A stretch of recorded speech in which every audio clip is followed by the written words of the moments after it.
Welcome to Kenton's videos. Enjoy the video. You start by getting the Ps5 ready. Sign in and confirm the system software is current so theme options appear reliably. Once done, open Settings and navigate to Themes or Wallpaper. If you plan to use a custom image, plug a USB drive formatted as XFAT or FAT32 containing a properly sized image. This avoids import errors. Doing this upfront saves time and prevents interruptions during the next steps, because outdated firmware or wrong file formats commonly block theme changes. Now you pick or bring in the theme. Go to Settings and open Wallpapers and Themes to browse PlayStation-provided options. They apply instantly.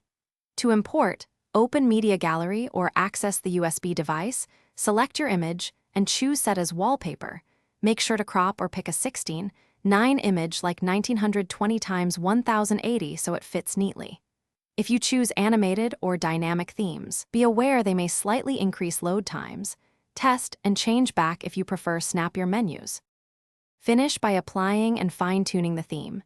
Choose Apply or Set and inspect the home screen to ensure icons remain readable. Adjust color accents or background blur to improve contrast. If you used a custom image, reposition or recrop until text is visible.